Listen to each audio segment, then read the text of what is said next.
اللہ رب العزت نے کلام حمید میں ایک آیت مبارکہ نازل فرمائی ہے جو انسان کی پوری زندگی کی غرض و غایت اور انسان کے ذہن میں آنے والے ہر وہم اور اشکال کو دور کر دیتی ہے۔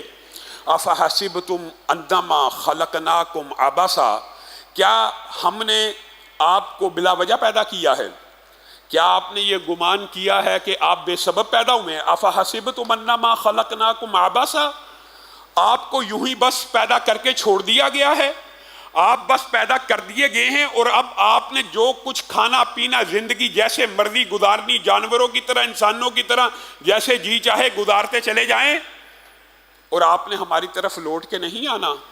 کیا آپ نے یہ گمان کر لیا کہ آپ ویسے ہی پیدا ہو گئے ہیں اور آپ نے ہماری طرف لوٹ کے نہیں آنا؟ یقیناً آپ میں سے کوئی ایک ایسا نہیں ہے جو ہمارے پاس لوٹنے سے بچ جائے۔ یہی گزشتہ خطبے میں آپ کے سامنے بات رکھی تھی کہ اللہ رب العزت نے یہ کائنات کا ڈیزائن، یہ زمین و آسمان کی تخلیق کا سسٹم اس قدر عجیب بنایا ہے کہ پکے ملحد اللہ کا انکار کرنے والے بھی موت کا انکار نہیں کر سکتے۔ ان کو پتہ ہے مرنا ہے، وہ الگ بات ہے، تھیوریز الگ الگ گاڑ لی، قصے کہانیاں گاڑ لی اپنے آپ کو تسلی دینے کے لیے کہ یہ ایک نیچرل سائنس ہے، فطرت ہے، جو بھی ہے، لیکن موت اٹل حقیقت ہے۔ ملحد بھی، اللہ کا انکار کرنے والا بھی اس سے مفر نہیں ہے اس کو، یا اس کا انکار نہیں کر سکتا۔ اینما تکونوا یدرککم الموت، اللہ بھی کہہ رہا ہے جہاں مرضی جی چاہے چلے جاؤ، ولو کنتم فی بروج مشیدہ، بڑے بڑی دیواروں اور قلعوں کے پیچھے جا کے چھپ جاؤ،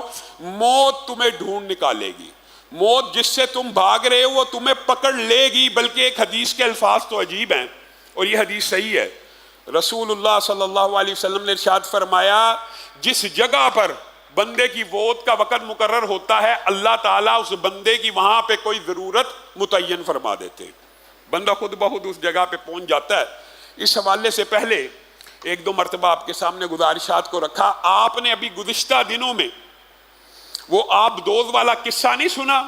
موت سمندر کی گہرائی میں لکھی ہوئی تھی، وہ پاکستان میں بیٹھے ہوئے لاکھوں ڈالر خرچ کیے اپنی موت کی جگہ پر۔ گویا یہ حدیث اس بات کے اوپر بالکل مہر تصدیق کو ثبت کرتی ہے کہ جہاں پر موت کا وقت آنا ہو، جہاں پر موت متعین ہو، وہاں انسان کی کوئی ضرورت اللہ تعالیٰ لکھ دیتا ہے۔ ان کی ضرورت کیا تھی؟ سیر و تفریح، ان کی ضرورت ایڈونچر تھا، اور اسی ایڈونچر کی تلاش میں حقیقت میں اپنی موت کی تلاش کرتے ہوئے چلے گئے۔ اور اسرائیلی روایات کے اندر موت کے حوالے سے بہت عبرت آموز واقعات ہیں۔ یہ اسرائیلی روایات کا جو حکم ہوتا ہے وہ آپ کو پتہ ہے کہ اس کے اوپر نہ ایمان لایا جا سکتا ہے اور نہ ان کا کلی طور پہ انکار کیا جا سکتا ہے۔ یہ ایک قصے کے طور پر، ایک موعظہ کے طور پر، ایک عبرت کے طور پہ، جیسے ایک کہانی ہوتی ہے اس طور کے اوپر بیان بھی کیے جا سکتے ہیں۔ اور ان میں سے کون سا سچ ہے کون سا جھوٹ ہے یہ اللہ ہی جانتا ہے، کیونکہ ان کی سندوں کا اور ان کے جو وہ طریقے ہیں جو ہمارے پاس حدیث کی سند کے ہیں وہ موجود نہیں ہیں، یہ کتابوں میں لکھے ہوئے واقعات ہیں۔ انہی میں سے ایک واقعہ کتنا محیر العقول ہے، اور ان میں سے صرف ایک ہی بیان کروں گا۔ ویسے تو ضعیف روایات کے اعتبار سے یہ موضوع بڑا طویل ہے، اور ان روایات کو اگر صرف بطور عبرت انسان سمجھے تو وہ بھی انسان کی اصلاح کے لیے کافی ہے۔ ملک الموت سے اللہ رب العزت نے، یہ اسرائیلی روایات میں سے ایک روایت ہے، پوچھا کہ کیا، یا بعض روایات کے الفاظ ہے کہ ان سے پوچھا گیا کہ آپ کو کبھی کسی کی روح قبض کرتے ہوئے آپ کے دل میں نرمی پیدا ہوئی ہے؟ آپ کو ترس آیا؟ آپ کے دل میں بھی ترحم کے جذبات ہیں؟ تو ملک الموت نے کہا جی ہاں، 2 مرتبہ ایسا ہوا تھا کہ میں نے جب روح کو قبض کیا تو میں بھی ڈول گیا اور میرے دل میں بھی خیال آ ہی گیا۔ پہلی بات، ایک نومولود بچہ تھا سمندر کے اندر، ماں نے اپنی چھاتی کے ساتھ لگایا ہوا تھا۔ اللہ رب العزت نے ماں کی روح کے قبض کرنے کا حکم دیا تو میرے ذہن میں آیا یہ 1 دن کا بچہ، 2 دن کا بچہ، اس کی موت کا حکم نہیں دیا جا رہا، اس عورت کی موت کا حکم دیا جا رہا ہے، یہ کیسے پلے بڑھے گا؟ یہ کیا سسٹم ہے؟ اس کی روح کو قبض کر لیا۔ پھر پوچھا گیا دوسرا لمحہ کون سا تھا؟ کہا ہاں، شداد نے بڑی محنت سے ایک جنت کو تیار کیا اور اپنا سارا پیسہ، اپنا سارا مال، اس کی آرائش زیبائش، اپنی ساری زندگی کی محنت تگ و دو، جیسے میں اور آپ بھی اپنا کوئی گھر بناتے ہیں، اس کو ڈیکوریٹ کرتے ہیں، مزین کرتے ہیں، راستوں پہ راستہ کرتے ہیں، کچھ لوگ پوری جمع پونجی لگا دیتے ہیں۔